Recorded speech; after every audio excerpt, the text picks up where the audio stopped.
mu kibuga Lugazi ku ssomero Lugazi Umeya Primary School akavuyo kabadde kamanyi abalondesa bebalagidde adebaza okulonda okuwuliriza amannya gaabwe nga go basoma yayingira kino kitabuddawo ne balinnya mu kyoto nga balangira abalondesa okwekolera ebyabwe so nga President Museveni yalagidde buli mutuuze kasita aba nga wagira NRM oli tali mu register bamuleka alonde batuse n'okujja empapula z'amawulire baziraga okwogera kwa President balabagana amawulire tugendera ku muse ekyagaana ekizeeko abalondesa kwe kusazaamu okulonda ne babalagira tebakwategeeza ebinaddirira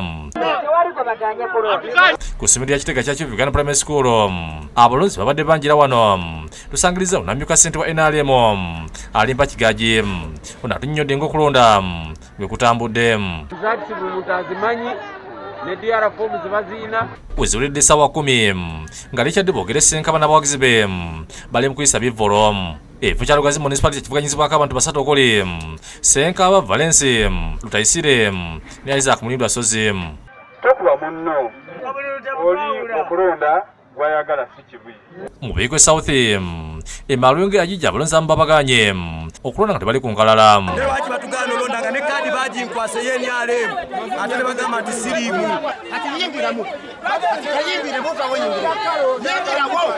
inaakuliddemu okulondesa amafumo Kibondo Salo nga gamitwadde Pulezidenti yakkiriza abatali ku nkalala okulonda abatuuze basazo ne bagaana abamu kuba nabo okulonda nga bagamba nti tebamanyi bamemba b'NRM be babaganye nti bo tebabamanyi mu kibiina ky'NRM.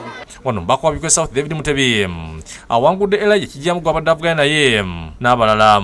Mutebi asibye abantu okumwegattako. Tugenda kwongera okutereeza ekibiina kyaffe ekya-NRM ate era n'okukumaakuma baganda baffe ababadde bawagira mukulu Elijah Kijjamu bajje tubeere wamu. Yeddaana Mutasinga omu ku bavuganya ku ntebe y'omubaka omukyala e Buikwe alondedde ku kyalo kiri wano embeera bwetyo yabadde mu bifo ebirala awalondera okwetolera disitulikiti mu kiseera kino akulira ebyokulonda e Buikwe James Bwaso atandise okulangirira ebimu ku ebivudde mu kulonda. Diana Mutasinga nafuna musanvu mukamu n'Ankabirwa Harriet 2 n'Empi Mandolosi 2.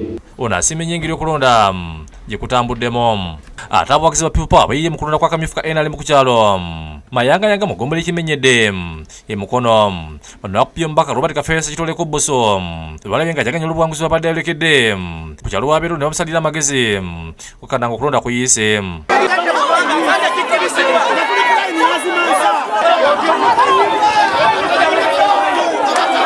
Kino kikubye wala abawagizi ba Kafeero ate batandise okujaganya akuliddemu okulonda kuno Lawrence Kigunda ategeeza nti bateebereza Kafeero okuba ng'abadde yagaba ssente olwo ne beekyanga ne bayiwa okulonda kuno. Kazeemu akavuyo nga kigambibwa nti omubaka Robert Sekitoleko atodde akasente n'atandika okubanga awaaba.